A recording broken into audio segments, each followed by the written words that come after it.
right, Tyler. Okay. Let me make sure I don't have an echo. All right.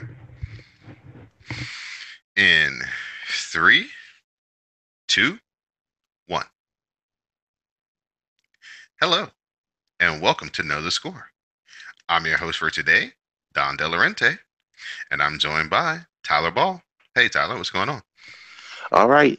Just remind you guys that you can check us out via Twitter at KTS Pod, and you can also follow us at the tag KTS Pod, and you can follow our four co-hosts on Twitter via Don Delarente is at Don Delarente. Myself, TA Ball number 1. You have Nabias Wilborn at N Wilborn 19. Nabias is currently on the road with the Atlanta Braves. He may be joining in with us uh, during our broadcast, but he's kind of getting used to that West Coast life. He's currently in Denver with the as the Braves prepare to take on the Rockies in a weekend series. And of course, our lady host Jesse at That's So Jesse. You can also find Know the Score at cspn.us. You can also find us on iTunes, SoundCloud, Stitcher Radio, and Google Play. You can also download, subscribe, and listen to us on any app for any mobile device.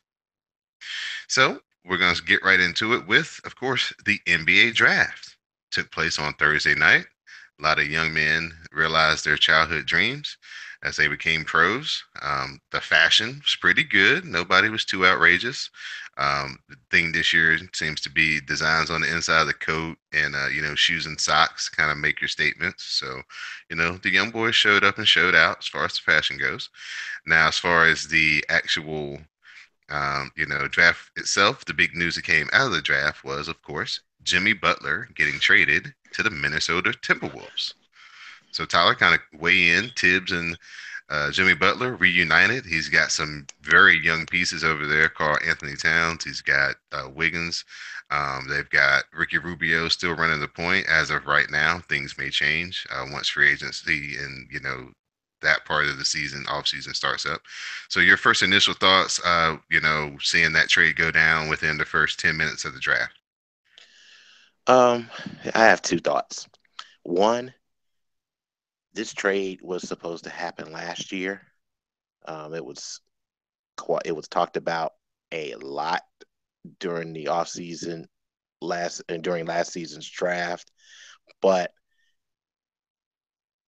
who would believe that the general managers actually got along and made the deal? Uh, I don't think it's as shocking now that the Bulls wanted to rebuild and they weren't necessarily comfortable with Jimmy Butler being the face of the Bulls franchise. I personally think that that's just horrible. You're giving up on a guy that's in his prime with 2 years on his contract. Why don't you want him to be the guy? I I'm think gonna. it has nothing to do with Michael Jordan, nothing to do with the organization, but they chose the head coach Right. over the player, and that's something that today's NBA you generally don't do. Not since about when was that 1980 when Magic orchestrated the trade, the firing of Westhead to get Pat Riley.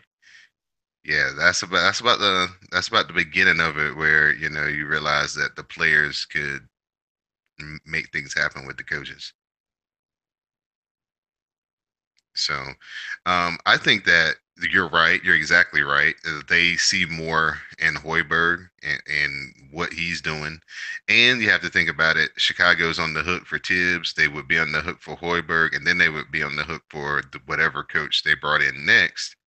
So, financials has a lot to do with it as well when it comes to this decision. I think too, because the outspokenness of Jimmy Butler definitely has maybe undermined or undercut Hoiberg's authority as far as discipline and getting the team to play consistently.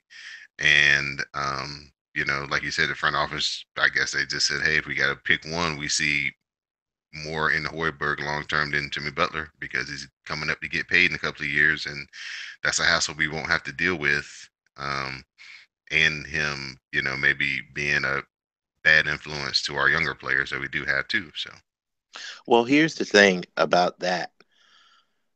You get a coach that believes in pace and space, but you've got non-pace and space guys. It's weird to me. This is a slow team. The Bulls are a slow team, which is why uh, but you have to remember though, they're trying to, it's kind of like a football team. When you go from a run heavy defensive team and then all of a sudden you want to get with the new wave and you get one of these new high flying offensive coaches, you can't just change everybody in one season or 2 seasons. It takes a couple of 3 seasons to get your personnel to match your new type of scheme. So I think that's kind of what they're in the middle of. They're trying to get rid of Tibbs's old, Derrick Rose, Jimmy Butler style players and get with the new type of players, but it's just taking them a little longer. which is fine. Uh, I just believe that that their franchise uh, is kind of in a rut right now, and the only way they're going to get out is to, number one, have one of these guys pan out to be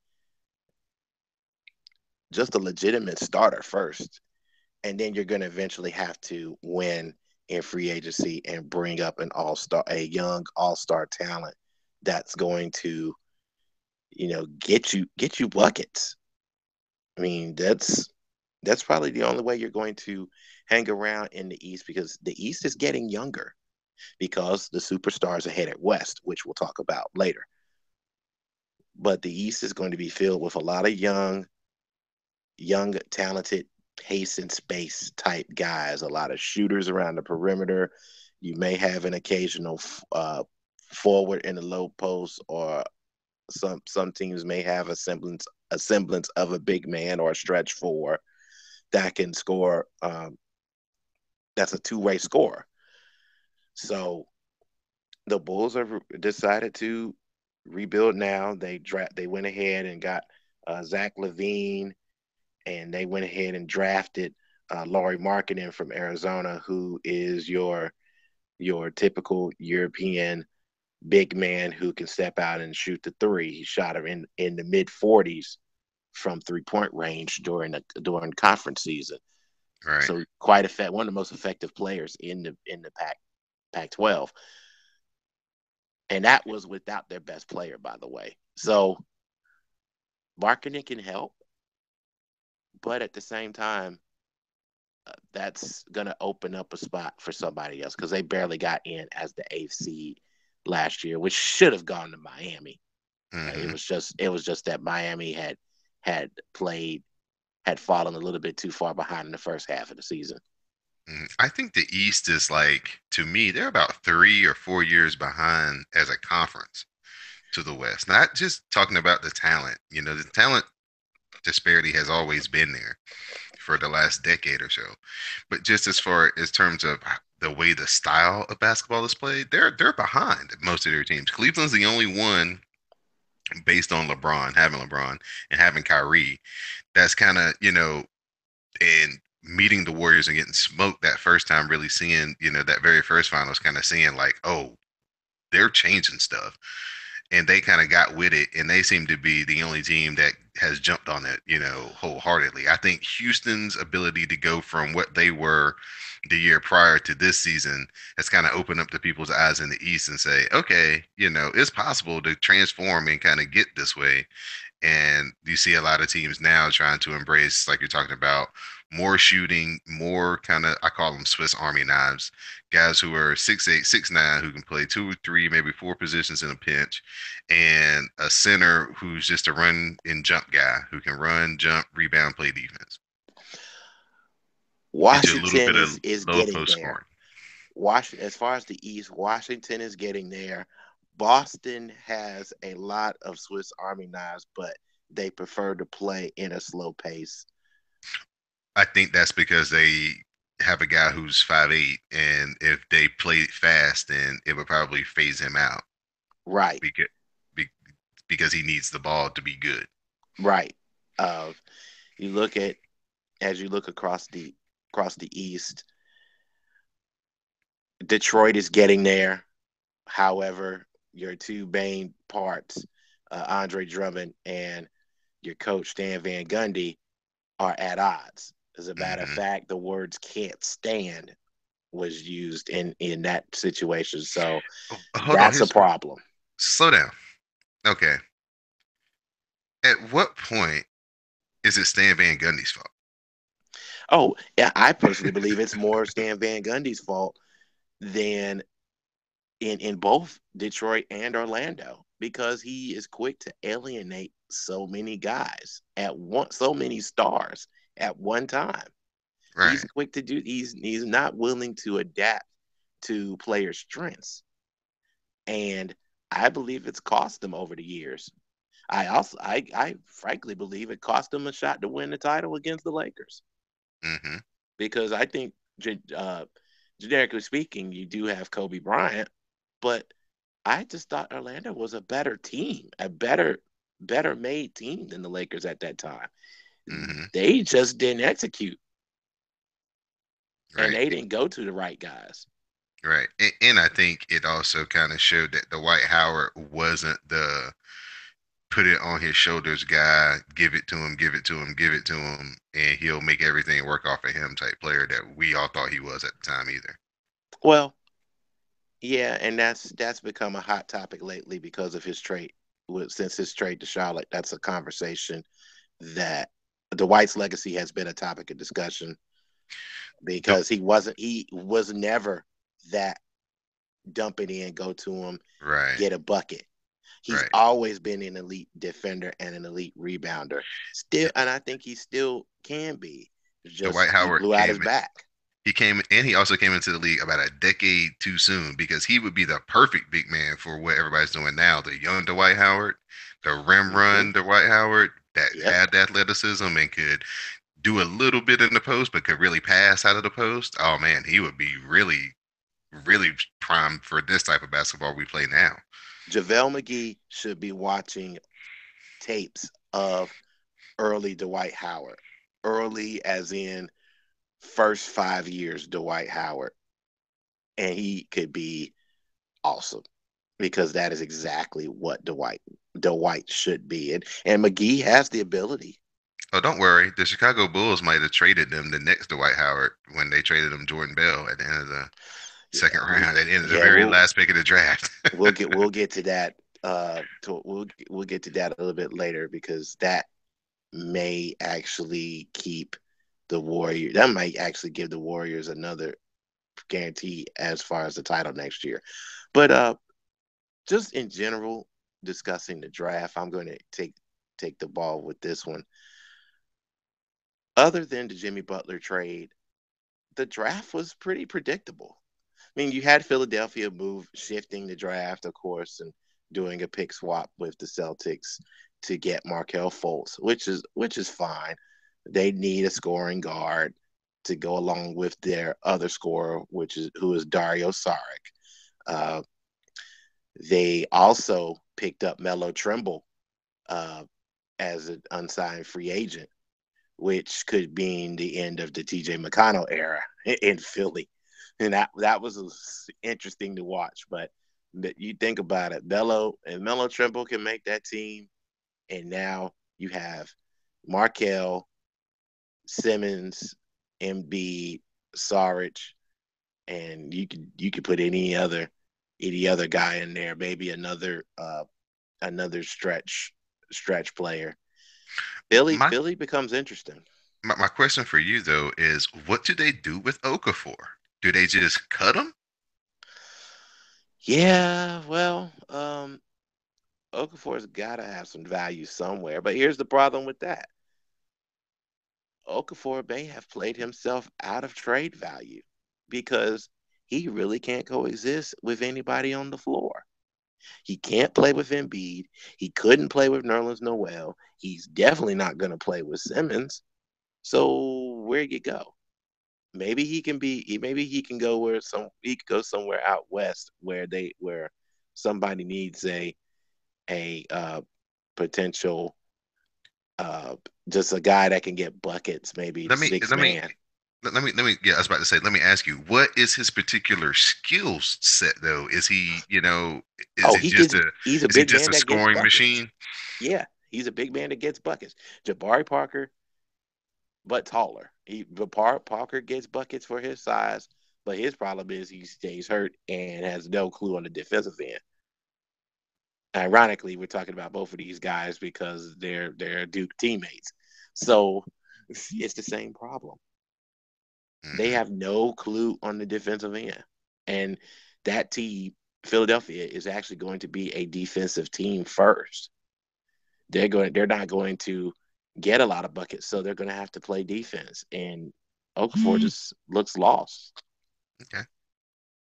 Yeah, that's always been the wild card kind of looking at their team is like, man, they're kind of going the opposite direction. They're kind of doing like the San Antonio. They're loading up on everybody that's real tall and got some athleticism, and they're thinking about playing the game totally different than everybody else. I think. Well, everybody else is going for space and pace. They're going for, okay, if you're gonna be small, if we can get our guys to run up and jump and be athletic enough, you actually might have to change and have to guard us, and you might not have enough players on your roster to guard us.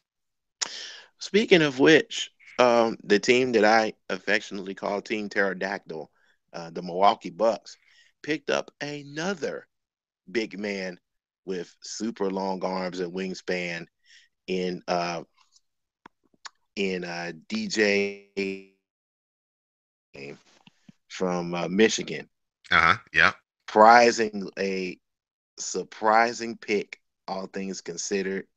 But then again, not a surprise because he fits the Bucks bill now. They want Right. tall, lanky guys who not necessarily are prolific scorers or defenders, but they feel like they can teach the defensive scheme. Hmm. Yeah, they play kind of like a picket with all those long guys when they stretch their arms out and and they kind of shuffle. They kind of make like a picket fence. So it's kind of, yeah. If you ever watch it's like a spider web.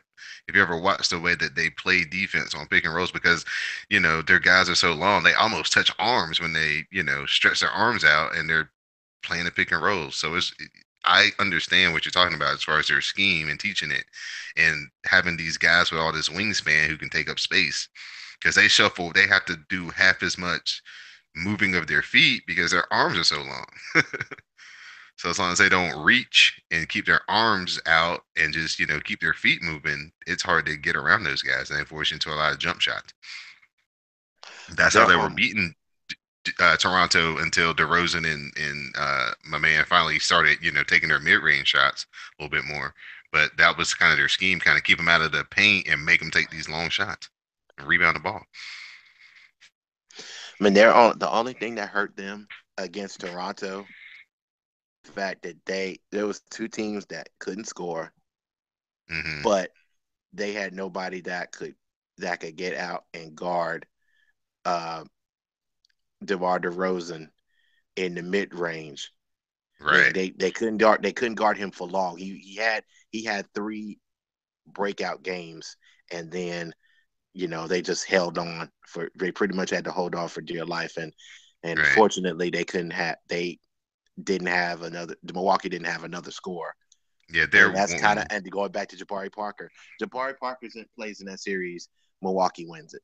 Yeah, but they're also one sure enough count on shooter away too. Like I think that's three things you kind of need in today's basketball. You need a point guard who can score, but still does point guard things, can still play make for everybody. You need a shooting big man that can stretch your court out, and you need one other shooter that is like 40% guy that majority of the time if you leave it open, everybody kind of hangs their head because they know it's going to go in. Well, um, as we break down, we've already broken down pretty much the the first three position. Well, the first two don't really can go without saying. Uh, Markel going number one, Markel Fultz. Second pick, Lonzo Ball. We've talked about Lonzo enough. That was the obvious choice. Jason Tatum ending at Duke. Boston trading down, and they actually chose Tatum over Josh Jackson, which may have been a bit of a surprise. But here's the thing: Tatum can get buckets. That seems to And be the theme of all the new tall Duke guys, right? They can just get yeah, buckets. They don't do anything else. Don't play defense. They're not very good at rebounding, but they just get buckets. yeah, and Boston, they got enough defenders. They got arguably three of the league's top 15 defenders. You could make a case, despite the flopping, you can make a case for Marcus Smart being an all-league defender. Avery Bradley's already there, and Jay Crowder is an irritant. Hmm. So now you need a guy, and their rookie from last year, from Cal. The point guard guy. Yeah, Yeah, yeah. He got a lot he's of good he's run. he can defend too, Yeah. and they added another. They've got another guy from Louisville that's pretty solid. So they need some scores. So Tatum fits that bill, and I actually like that. I was kind of thinking he was that. I kind of thought the picks were going to be flipped. I thought Well, Boston would take Jackson and Phoenix would then take Tatum, but it worked out the opposite way. I think Jackson that going to Phoenix is great. what helps out Tatum is he's going to get Al Horford's spot when Al Horford goes to the bench, and that, like you said, if he uses him as a six-man role for Al Horford, then that's more punch off the bench, which can win you a lot of games, especially in the playoffs. Phoenix is going to be fun to watch. Getting Jackson, you have the two guards. You got Bledsoe and Booker, and then you add Jackson on the wings. There's going to be a lot of fast breaks. Do they believe in Earl Watson there? Is he like in a hot seat situation, or does he have kind of looks like the same kind of um, leeway in time that like Alvin Gentry has with the Pelicans? Eh, their organization. I actually listened to Bob Kemp, who is the NBC radio guy out of Phoenix, used to be of the Sporting News. Kemp has Kemp has pretty much said that uh, he's probably got two more seasons to prove himself Hmm. and let the Kings, I mean the Suns, have to show improvement, and they definitely would have to be into a 10 or 15 win marked improvement from the previous seasons for them to uh, really believe in Watson. Now, what's looking like, of course, with Hornacek going to the disaster that is the New York Knicks, their decision to let Hornacek go wasn't a bad one. So I don't know. it's a Phil wait and Jackson see. might be making him look worse than he actually is. Because to me, Phoenix was one of the few teams that was kind of getting it along with the Warriors. They were like maybe two steps behind the Warriors. Mm-hmm.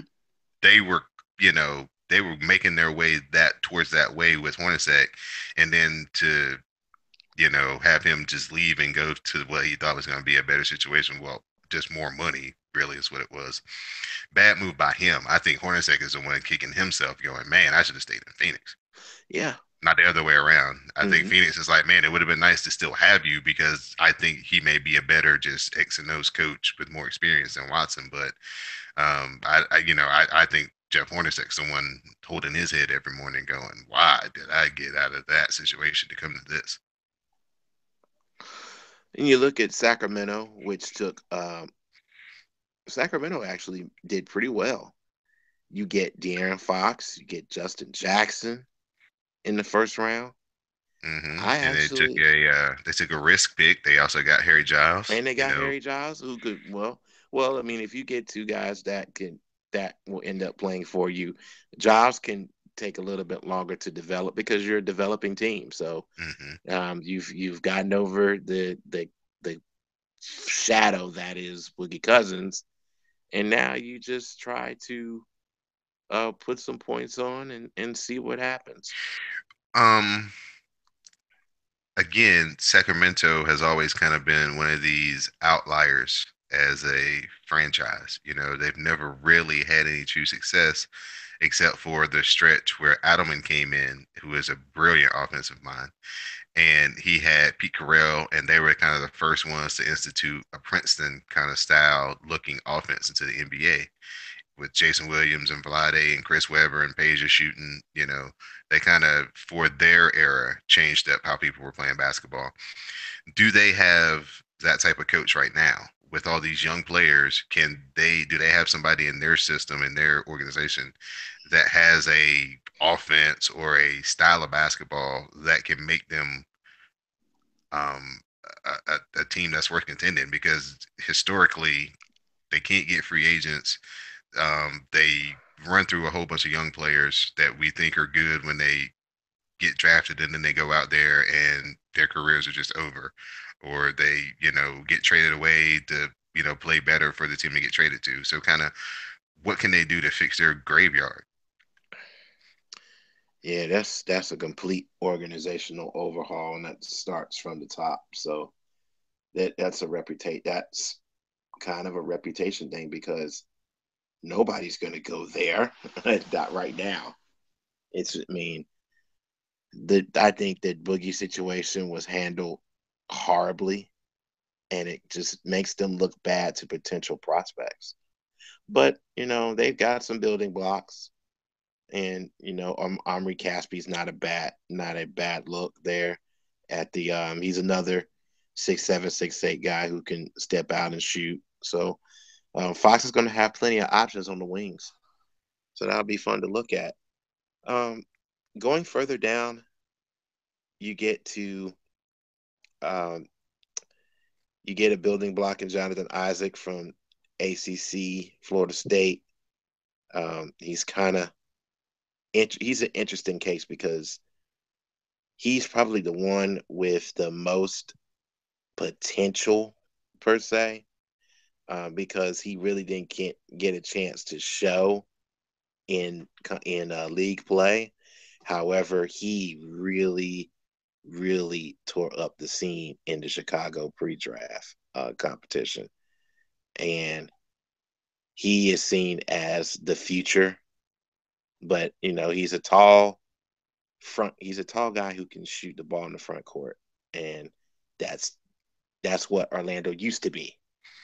Yeah, So maybe if they get some pieces around him, um, we'll see because they've got some big men already, and they've got some forwards. So I'm looking to see what they do as far as the guard position. Speaking of guards, you've got uh, an interesting run at 8 and 9 with the Knicks taking Frank uh, Tilikina, oh, that was very good. I didn't think we were gonna get it. and you got the Mavericks taking Dennis Smith. Now that's interesting because Tilikina was considered to be the top European prospect. He's playing well in his French league. As a matter of fact, his team is currently playing in the finals of the French league in their best of five. He can, apparently he can score. There wasn't enough film on him because he was actually a backup that was pressed into duty when the starter went down on his team. Uh, most of the experts here say that he looks like he has game, but they need to see more. So interesting that the Knicks would take such a risk, and then you have two guys that they know are here that are on the table with Dennis Smith and eventually Malik Monk, who fell to the Hornets at 11. What that tells me, Tyler, is this one thing. Phil Jackson is there, and Phil Jackson is going to be there. So the players may not be there, but Phil Jackson's going to be there, and they're going to run a triangle because if they Yep. were trying to play get into line with everybody else, like we've been kind of theme of the show, kind of changing their style to kind of match what basketball is going to, then they would have picked one of these explosive scoring first kind of guards. But the film on this guy is he's very tall, which is kind of, the first thing for the point guard in the triangle is to be tall. Ron Harper, Scottie Pippen, point forward type player who can just get around guys with one quick dribble. And then once you play your defense and you shift, then he can either get to the cup pass to the triple threat thing. That's kind of what this guy's the varied film that they had on the highlights kind of looked like he had. He was, get around you with one quick step, and if you don't have anybody behind there, he could take it all the way to the lane. But he was doing a lot of passing, and I think that just tells me they're going full triangle, and whatever Jeff Pointer said wants to do with the fast break, he better tell them, hey guys, get the rebound and get down there, and hopefully we can get the ball in the basket before we have to set up to run the triangle. Exactly. Well, yeah, and Ntilikina is not the fast break guy. He is a pure triangle guy. He's one of those Right, guys that right, you find that you don't know if he can create his own shot. You know that maybe that you can get him open off screens and he can probably knock down a perimeter jumper. right. Almost like the Bulls where you had your um your shorter shooters like Paxson and Kerr. Well, the thing about the triangle is that people don't understand is the whole thing is to get the ball to start on the side with the three men, but then to run your actions where then you get the ball back on the side with the two men with the advantage where you've created a mismatch once those two guys get isolated on their side. So if you ever watch the Chicago Bulls, a lot of stuff you would get like Luke Longley and Michael Jordan on the same side. Well, of course, when Luke Longley goes to set the pick, now Michael Jordan got center on him.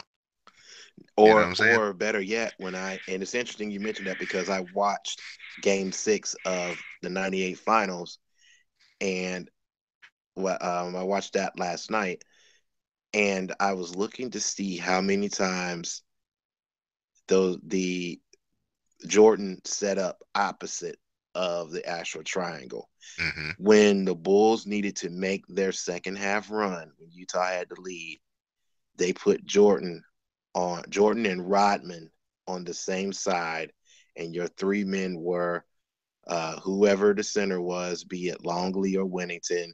You had Kerr and you had Kukoc. Now Mm-hmm. Kukoc, because remember Scottie Pippen was hurt, Mm-hmm. so you pretty much isolated Jordan without isolating, Mm-hmm. and Utah couldn't get called for illegal defense because whoever was guarding Jordan, be it Shannon Anderson or Brian Russell, had to stay close to him. Right. Jordan wasn't hanging around the 3-point line. Right. So now Yep. when Jordan gets the ball, he's essentially one on one with about 15 feet to work with. Mm-hmm. Yeah. The difference is you don't have a shooter. Melo's not the guy that you put on isolation that because you're not sure if he can, he can always go to the basket and get fouled, but he's so his propensity to settle for the fadeaway jumper Mm-hmm. is just a sign of His him his getting old and breaking down. his plan B is never to pass. It's to do his fadeaway jumper. It's never like, Right. oh, I could shoot, but let me pass it and get it back right quick and reestablish my position again. His thing is, I It's got gonna the go up, ball, and so it's that's the going up. problem. Um, Now you look at the Charlotte Hornets getting Malik Monk, which is a dream pick for them. Right. A team that hasn't had a great two guard in years Or gets anybody who can just flat out shoot. yes. I mean, Since like Glenn Rice, maybe that's just yeah, like it gets in his hands and it goes up and he's open. You just, more than likely than not, just walk down to the other end. yeah. Quick release. Soon the ball rarely gets below his shoulder, which is amazing to me. When you see Malik Monk shoot, he has such long arms and is so squared that he never has to bring the ball down. Right. Uh, absolutely brilliant release, and Andy excels in transition. On top of that, Hmm. now of course, with that comes the fact that he's not pretty much a defender at all, and Kemba's not necessarily a great defender either, so they're going to struggle there. I, I But think I think what they're gonna try to work on with Clifford is okay. I got these two quick guys out front. We're gonna try to get as many steals as we can. And now that we've mm-hmm, got Dwight and we've got Kaminsky and we got Zeller, and Gilchrist too. Okay, then you guys just cover up their mistakes, but I'm gonna unleash them and try to create as many steals and fast breaks as I can get. I think that's gonna be their new scheme. yeah, and I think he has the ability. He just needs to be taught. Hmm. In Malik, if he can be taught where to position himself on the defensive end, he'll be fine. This is a Uh, really big season for Gilchrist, though. I mean, he's been progressing, he's been getting better. It seems like every year he starts out better and better, and you see it, but then he gets hurt and he kind of like has a regression. But if he can mhm. play a full season and show his shooting is still improving, yeah, the Hornets could. They started out really strong, and then like he got hurt, and they kind of fell out of playoff contention. But if he can stay strong through a whole year plus add a month, they could definitely get into the bottom of the playoffs this year. Yeah, this makes them this makes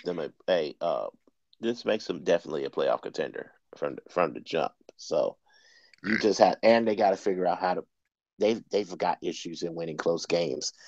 Uh, Well, that's because they don't have anybody that the refs respect enough to give them a call. They have that too. they don't have a superstar, and when you play close games in the fourth quarter, that is a huge difference.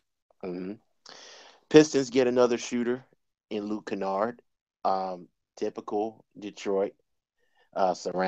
Surround whoever your big man is with shooters and hope you make enough shots. Uh, I don't think they've recovered from the Markieff Morris trade team wise. Stan Van is pretty much right where he started 3 seasons ago.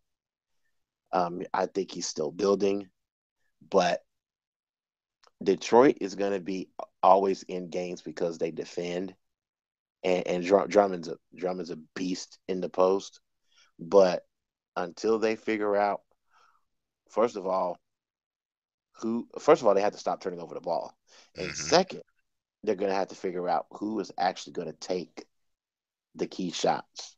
Once they do that, and maybe do some inside out with Drummond, and that's kind of hard. And actually, that's kind of hard to do because he's such a poor free throw shooter. But you have to treat him like uh like DeAndre Jordan and set him up as a decoy. Use him as a decoy and get some guys who can get some shots up and have him dunk in the rebounds, which is what he does. Hmm. So Kennard gives you a very, very nice game. Kind of reminds me of Ginobili being that he's a lefty. Uh, and he actually was the steady guy at Duke, because whenever they didn't go to Grayson Allen or to Tatum when they needed buckets or they needed a clutch situation. They went to Kennard, and the offense generally ran through Kennard. Um, any other as we fall to the very end of the lottery, I like the Twin Tower aspect that Miami's got now as they took Bam Adebayo from Kentucky. Um, up and down player during the course of the year as Kentucky was still figuring that took to Kentucky pretty much half the season to figure out how they were going to attack teams. But to get this guy and you pair him up with Whiteside, Miami actually probably drops about 5 points lower than what they were last year on the defensive end, which clearly makes them a playoff team. Right. If they can just not start out the season like for the first like month, then yeah, they'll definitely be in the playoff mix. Yeah, so um, Adebayo closes out the lottery, but there were a few interesting picks after. But this is where I like the draft. I like to see where which players pick up. I mean, which teams play which players. Well, let me say this right. Which teams get the best of what's left as far as the previous season's playoff teams. Mm-hmm. My pick, and we've already mentioned Justin Jackson, and we actually mentioned the second round pick in Bell. Mm-hmm. But the pick I really really like is Tony Bradley from Carolina going to Utah. Mm-hmm. I love that pick. Because who did I they get in the first round? They got a point. They got like a small forward shooting guard, right? In their this is actually the end of the first round. yeah, but with their pick, they traded for somebody who was like a like basically to take over Gordon Hayward's spot if he left. Oh, okay. Yeah, they traded to the Lakers. Yeah, this was the pick that they took in exchange for 30 and 42 two second Right, rounders. right. But for them to get Bradley, they actually get they get some help. And He's one of those. He's what the NBA draft and really the kind of the NFL draft, what all drafts are about. He's the type of player that was on a good team. He was on a visible team, so everybody got to see him play. But he played just enough where you can say, you know what? If he goes back to school next year, he could really be the man. And he was like, you know what? If I come out in the draft right now, they don't have enough tape on me where I can't be the man. So it's kind of that perfect situation for him to go into the draft because, you know, he's 6'11". He can run, he can jump. He seems to have a nice little touch on his 15-foot jumper. It's all tailor made for him to come out as a big man. That's the one thing as a big man is don't stay in school too long because people sour on you. If you hmm can be a freshman and come out and play a little bit and show some ability and show some potential, you can catch the ball, you got some good footwork, and you can score a little bit in the low post. As a big man, I would come out because if you come back next year and you don't really improve and then they start seeing all these flaws. Oh, he's not that strong. Oh, he's not really a good rebounder. Oh, he lacks defense. Then you screwed when you think about your draft potential. Then you become like Melo Trimble, where people talk about you being a first round number one pick, and then when you come out, you're undrafted free agent. So that was a good uh, pick. I think the Jordan Bell going to the Warriors, like we said, that just enhances them. The one way that you could kind of beat them was to beat them on the glass, on the offensive glass, rebound your misses. And now they get a young guy who can rebound the ball, pass it out, and get ahead of the break at the same time, and then dunk at the end. So yeah, they're not going to have much fall off when they go to the bench next season. um, there was one other pick that I'm kind of interested in. Uh, TJ Leaf going to the Pacers. The UCLA big man got, of course, um, there are a couple of things. When Leaf was interviewed, he had to take a Lonzo Ball question in his draft interview, which is hilarious. Uh, Leaf was very much a dangerous player 2 years ago in at his high school, where of course his season was ended by Geno Hills, led by Lonzo Ball. Uh, this is his chance to. He finally gets to step out of Ball's shadow, but now he's going to a team where um, he's a safe pick, and he's actually going to give them more scoring. Um, when you pair him up with Miles Tucker. I like this. I like having big men who can kind of slow the pace down, but they can also run and jump too. And this is what Leaf does. uh, as a Carolina fan, when looking long distance like I was doing, when it looked like it was going to be either Kentucky or UCLA, when it came down to kind of looking at UCLA, I felt good about the matchup because I thought Theo Pinson could kind of guard ball. I thought that I was my little guy. Barry could, hang with Alford. The one guy who scared me to death was TJ Leaf. I was like, we ain't got nobody for him because he can take Hicks and Meeks away from the basket, shoot over the top of them, and work them in the low post too. I was like, he's Chris Jenkins all over again. I don't want to play them at all.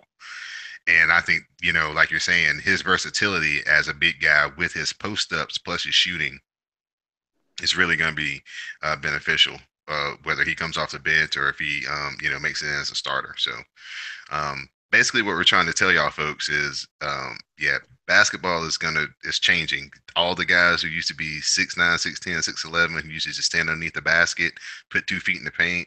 Now they're going to be the guys that everybody wants to grow up to be like because they're going to be shaking and baking and dribbling and shooting threes.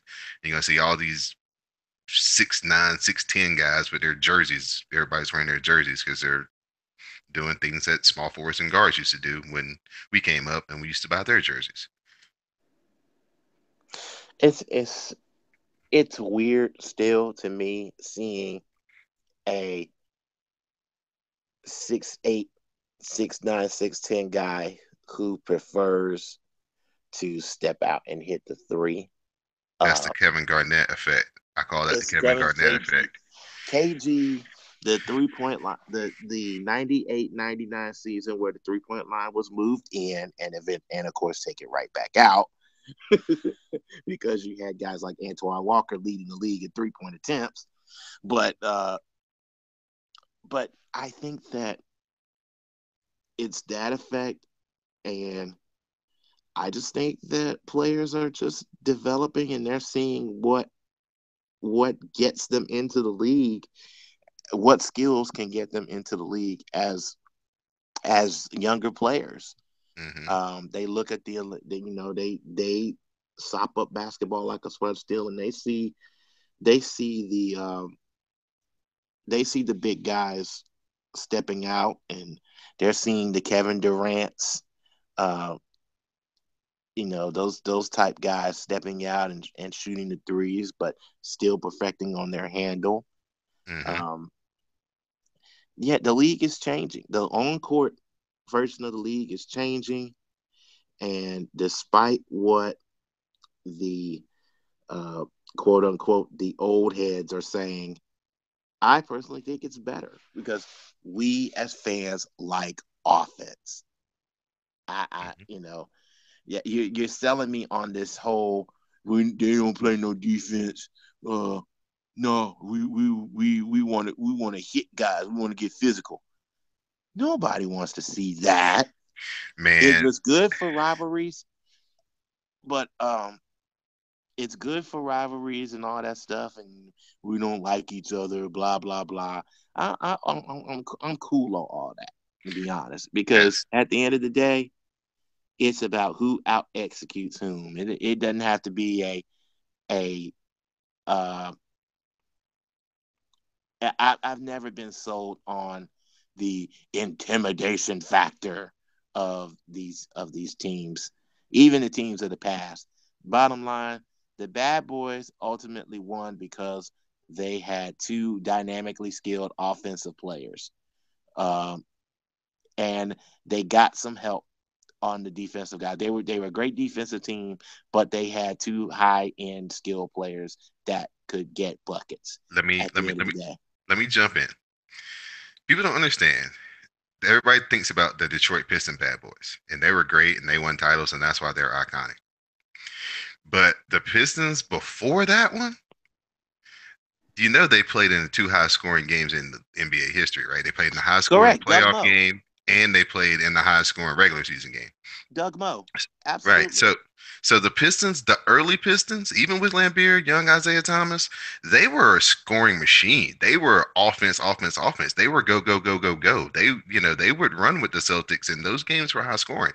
It wasn't until the second time where they played the Lakers where they realized, man, we can't run with Showtime. So the only thing that we can do to actually give us an advantage is to muck it up. And unfortunately, it won them back to back titles playing that way. And the whole NBA shifted that way for a decade until Steve Nash and D'Antoni came along and kind of got us geared up to where, the Warriors have kind of expanded upon what they did. But as a kid who watched that 89 to 74 basketball, oh no, don't ever bring that back. I, Ever. gosh, we can talk. Oh gosh, Heat game. All of those rivalries that we've seen 30 for 30s on now, there were bad basketball games. Look, Bulls, Bulls Pistons, Knicks Pacers. Uh, oh gosh, Knicks Heat. Oh my gosh. Yeah, I mean, some of those games were Some of literally those like games, 79 to 65. some of those games are in the record books for the lowest scoring playoff games in history. Yeah, And Pat Riley, the creator of Showtime, was at the center of two of those rivalries, right. Because which is incredible. right. Because, man, when he came to the Knicks, it was like, man, if he brings Showtime to the Knicks, they're going to be so light years ahead of the East because they're still playing this, Detroit Pistons style basketball. But, man, he came to the Knicks and he just kind of doubled down. He's like, I got Mason, I got Oakley. Yeah, we finna rub some boys up. He had the dream set up for a muck it up type roster. He had Patrick Ewing, who was still in his prime. You have and he had guards that weren't great shooters. Right, he had So Derek all he had to Harper. do was play that. He picked up Derek Harper in free agency, but before then he had Anthony Ward, Childs. Um, Hmm. Rolando Blackman left. Their best You shooter had was Allen Hubert Houston. Davis, who was coming off the bench as like a rookie. Yeah, and then you had Allen Houston, and actually he ended up there, and Houston came back to haunt his old team in Miami. So, Hmm. um, so yeah, it was interesting that Riles um, changed his style almost a decade later, and ended up going to the finals with the Knicks. Hmm. It Yeah. was nuts.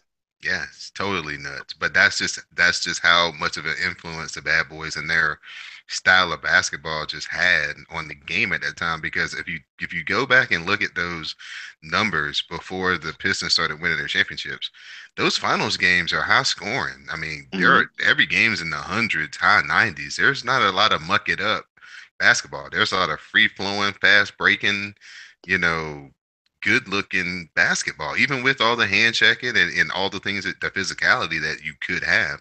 Guys still, got the scores up high. So yeah, this brand of basketball, as far as what we see on the court, how it's played, the freedom of motion, the offensive, um, you know, the skills, the strategy, even with the defense, even with the zone, quote unquote, being in the league, it still hasn't taken away from, the individual players that have the skills to be able to show what they can do, and that's what NBA basketball is really all about at its core. Is the skills of the individuals being able to be showcased within the team concept. A lot of NBA basketball is kind of the plays are ran to get the advantage for their best player, and it's not necessarily closest to the basket. Whereas when you grow up playing basketball, when you're taught, it's always move the ball to get the best shot closest to the basket. So Tyler, let's switch from the draft and let's go into maybe some off-season stuff. We're gonna free agency is coming up next week. We had Blake Griffin and we had Chris Paul out of their contracts. No, So this looks like it may, I said on the last show that Clippers may, with the addition of Jerry West in their front office, that they may be gearing up to be the destination ultimately for LeBron. So kind of, explain to the fans kind of how this makes that scenario a little bit closer. okay, well, no shock here with Griffin and Paul becoming free agents. This is mere formality, I believe, on definitely on Paul's part. Paul, who was recently reelected as the uh, NBA Players Association president, is kind of established.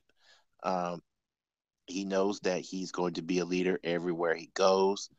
I believe he has a relationship with Rivers, and there's a lot of motivating characteristics to stay in LA. I know he's been linked uh, with San Antonio, and I'm not sure if he really wants to go there and deal with Popovich. I'm just I'm not sure. I'm not sure if that type of offense is what he wants. However, Blake Griffin's another variable. I actually think Griffin is heavily influenced by his success off the court, the commercials, the Cali lifestyle. Um, there's a lot of things that he has going for him out in LA. And the two teams that have already announced that they're going to actively pursue him are two of the quote unquote hick towns that people deride these cities for being, and that would be, of course, his home, close to home in Oklahoma City, and the Indiana Pacers. Well, the advertising stuff isn't going to matter because he can always get that stuff. But Blake considers himself as an actor possibility. He also considers himself as a guy who just likes that. He likes the spotlight.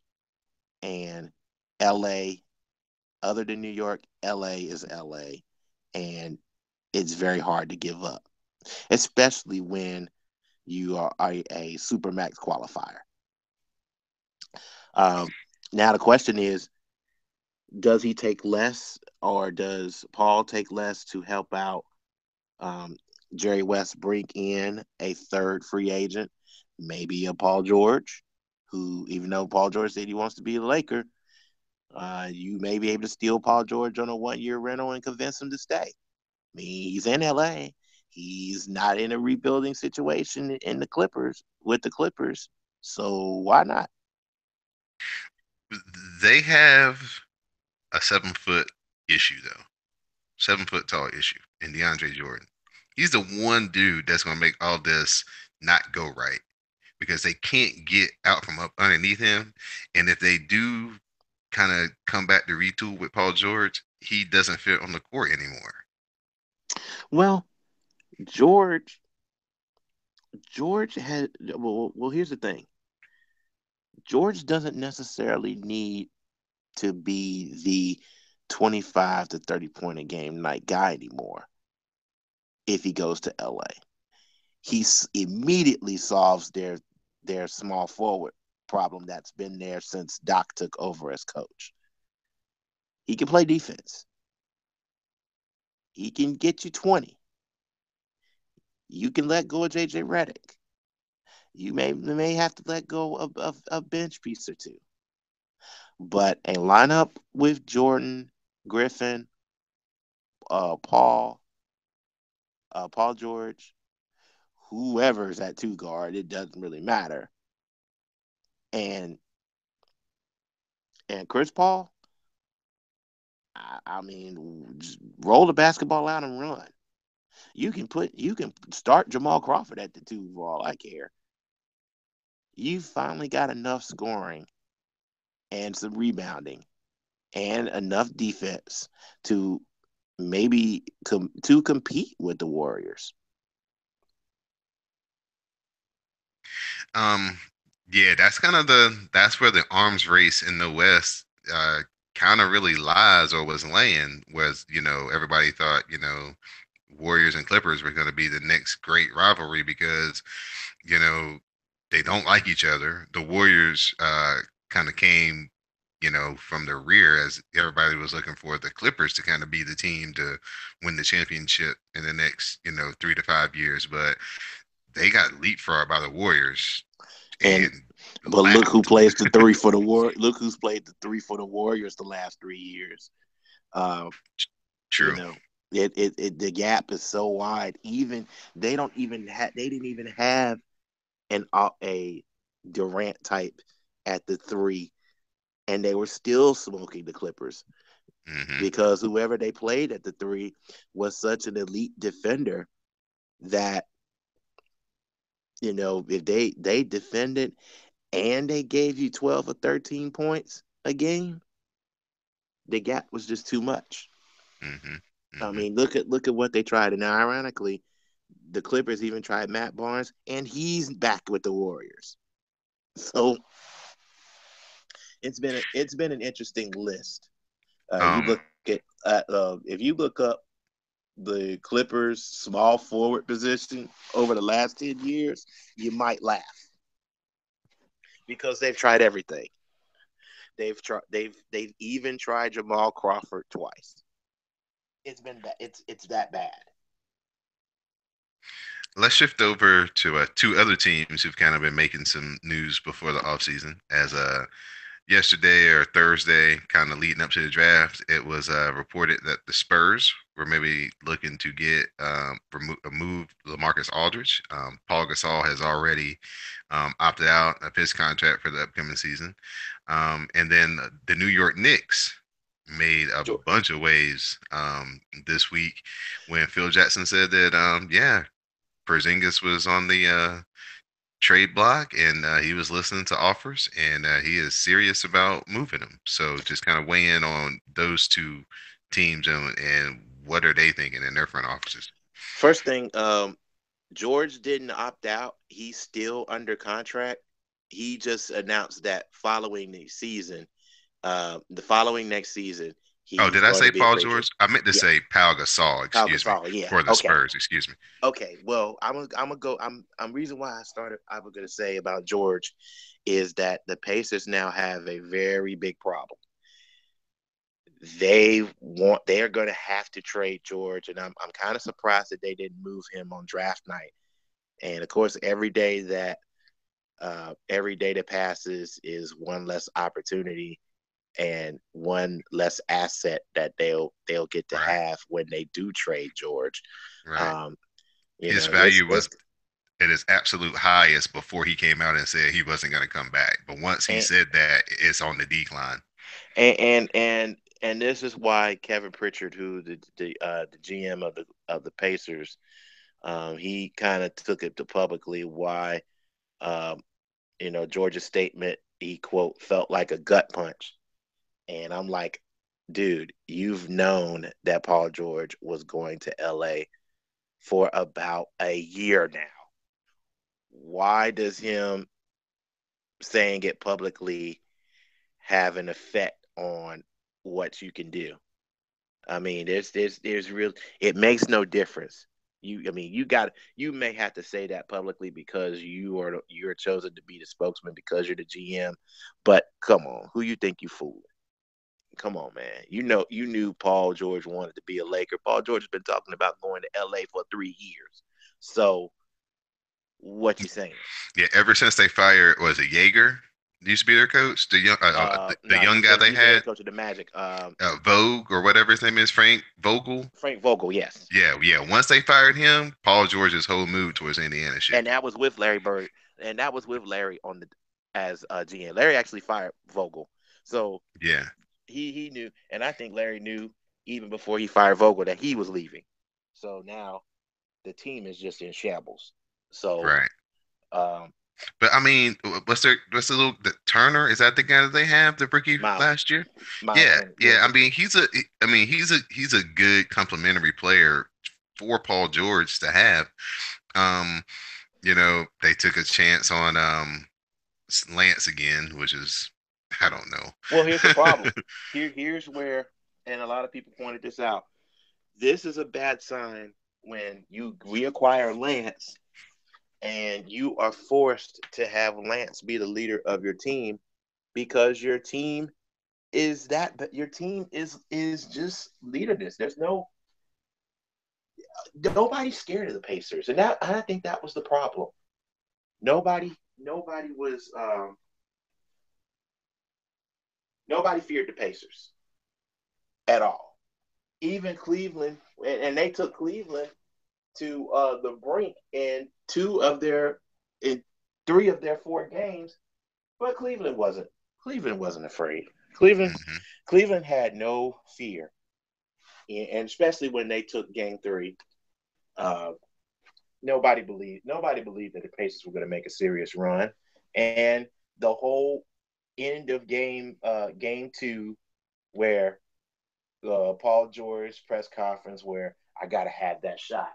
Uh, the game winner when C.J. Miles took the game winning shot, and of course he missed it. And then Paul publicly goes, I gotta have that shot.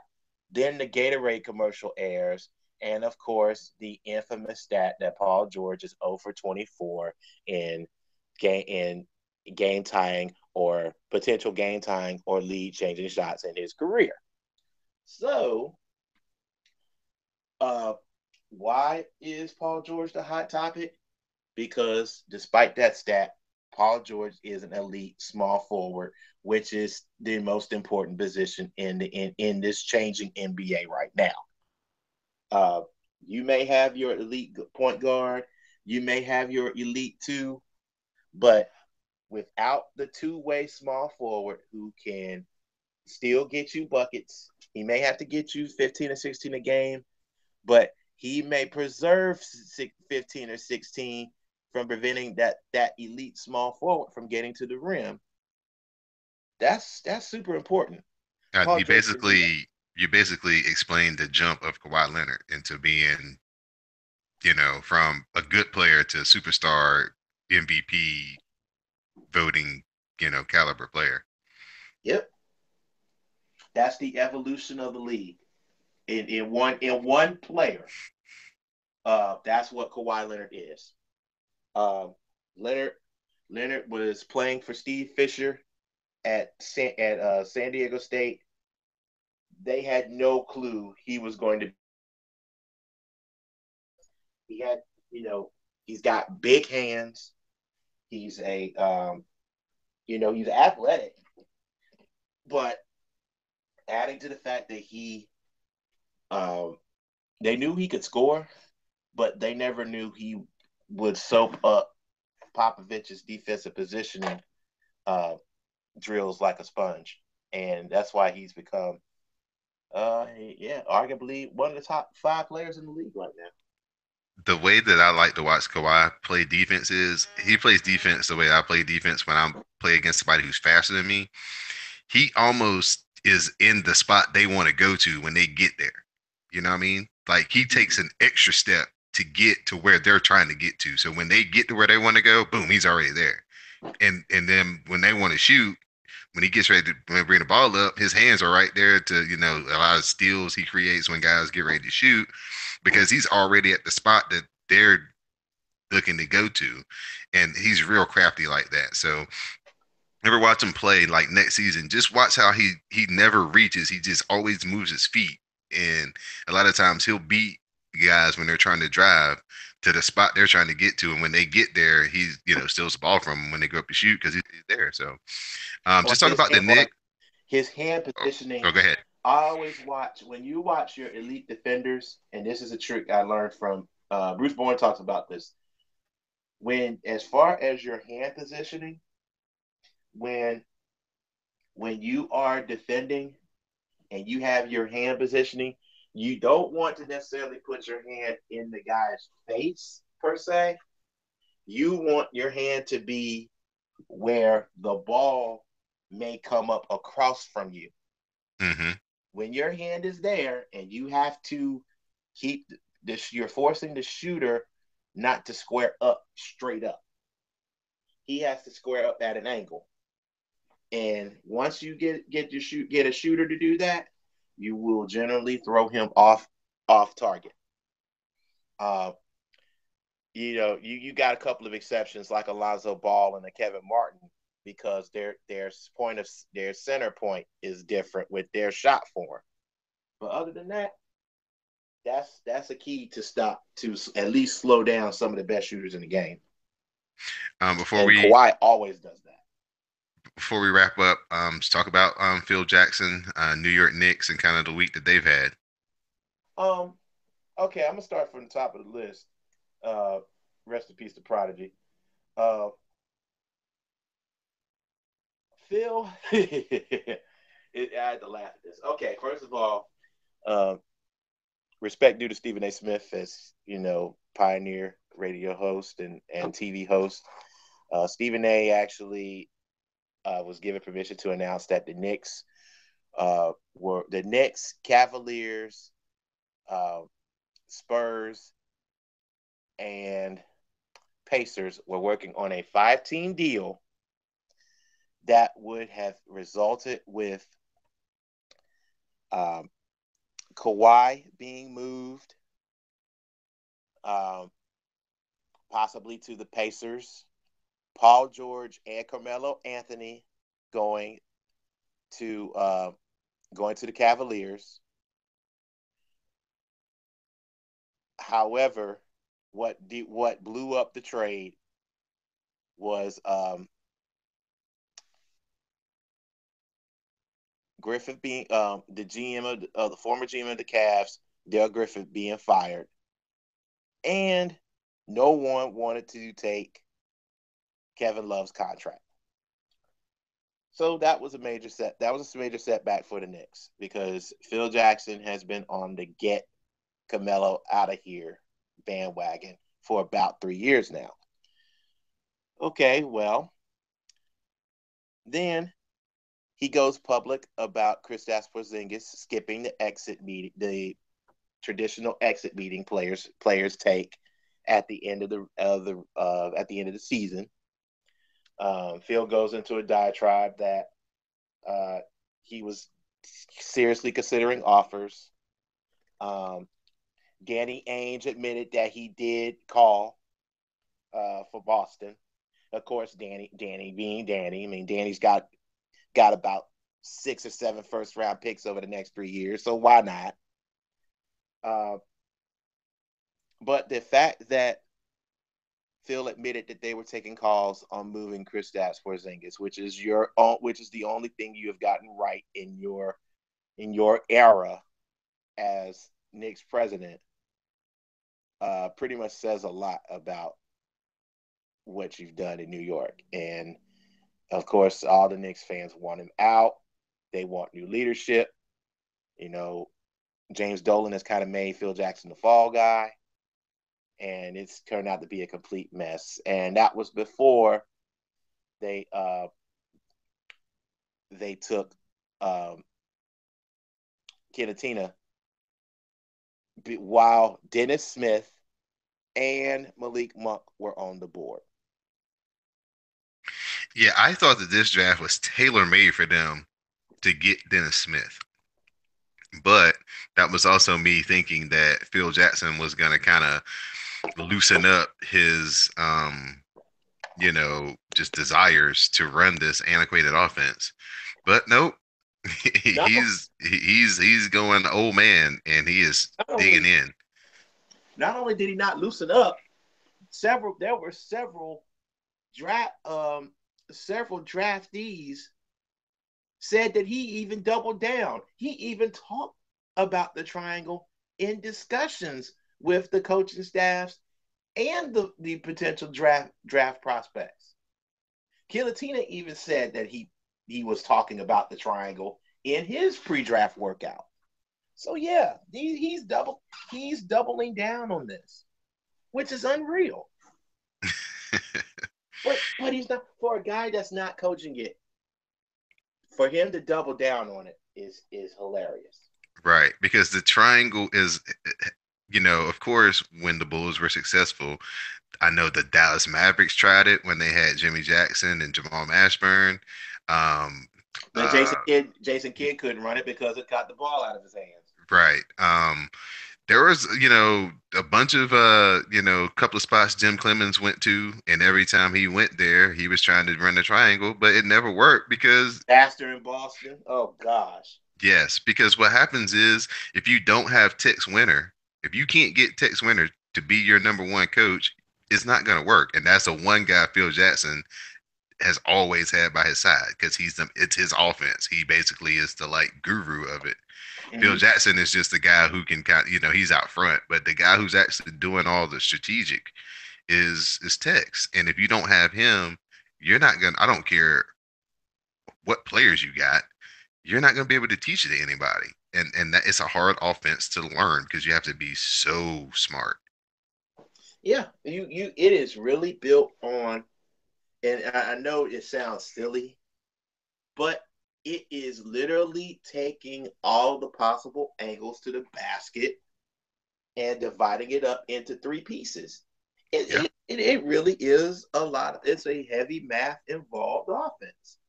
And when your guys are catching the ball at the worst angles to shoot it, and then you add the analytics of it, then yeah, it's not going to succeed.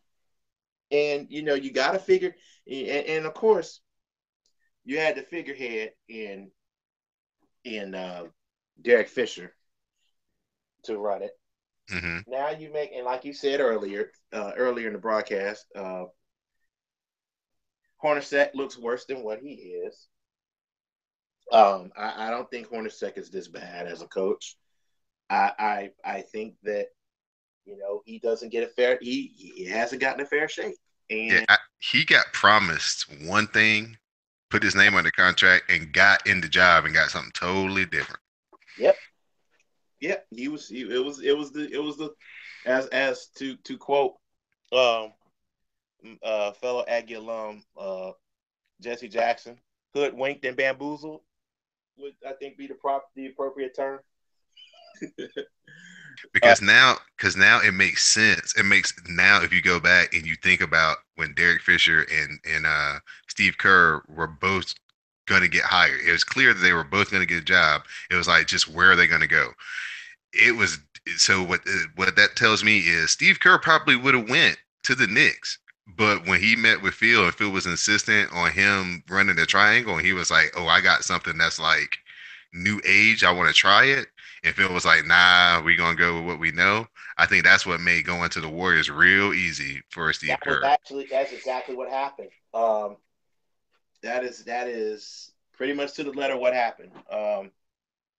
Phil was saying Kerr presented the offense to Phil, and Phil basically said scrap it. And this is after uh, Jackson had led the Warriors to the playoffs and upset at a 7-game series against the Clippers.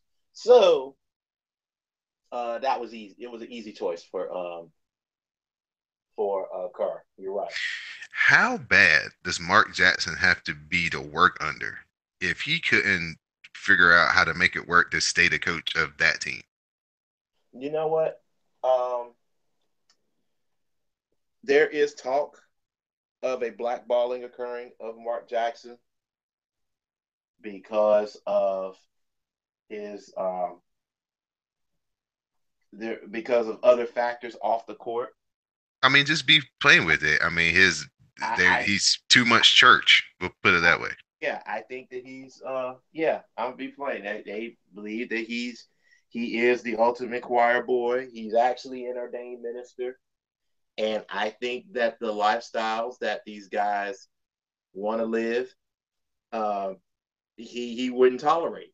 And mind you, Mark strongly feels that the lifestyle that his younger brother lived, who is the famous street baller Escalade, led to his death, and it's a personal thing with him. And I believe that he's had some issues with some players, and they just aren't going to, they just wanted him out. I think it was more of a player revolt than it was management. Management got the blame and they took the sword.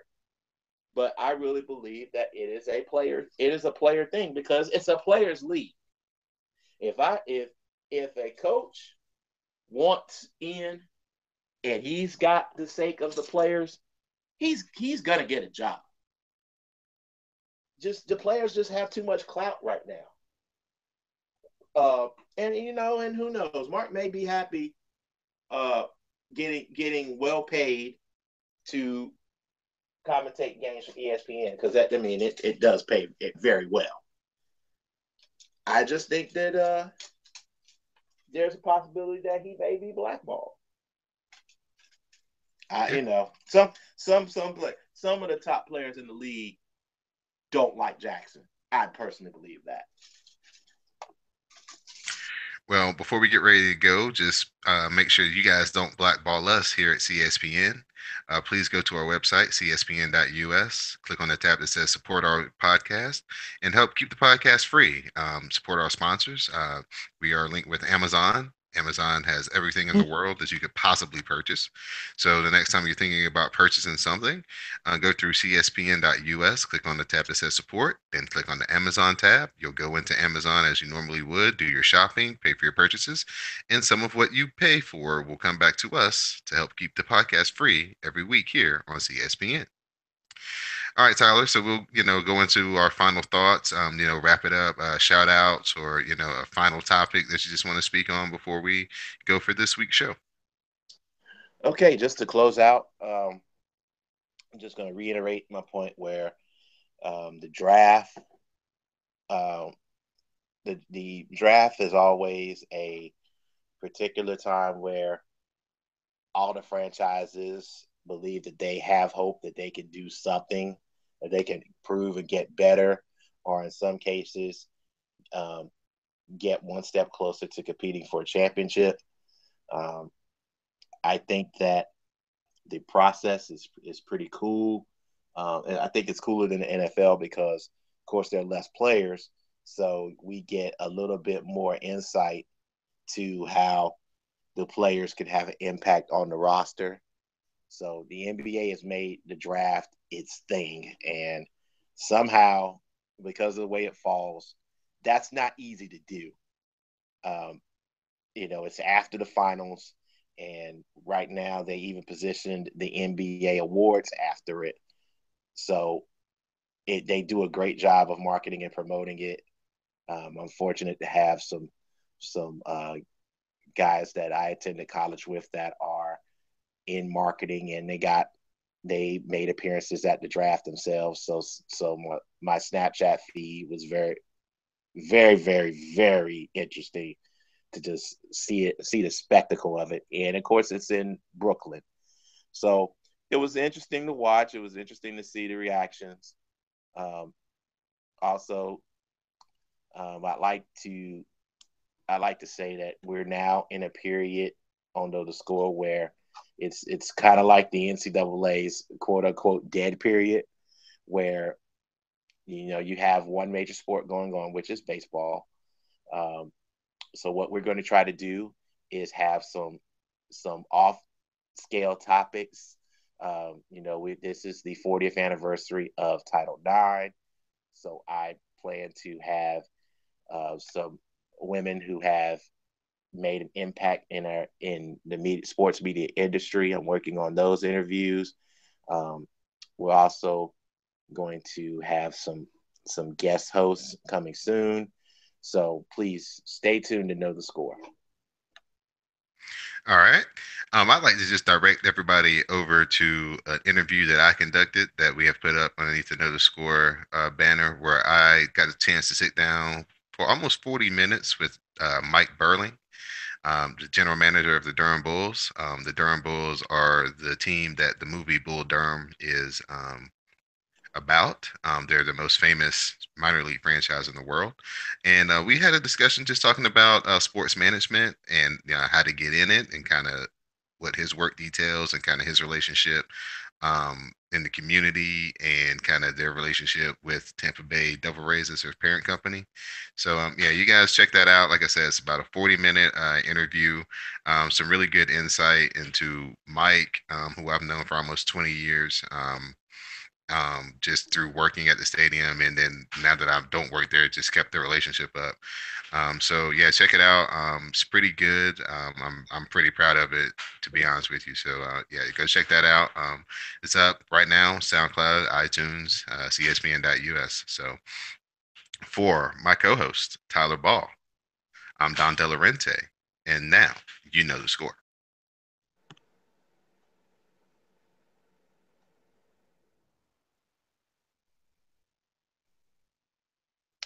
All right, that's a wrap.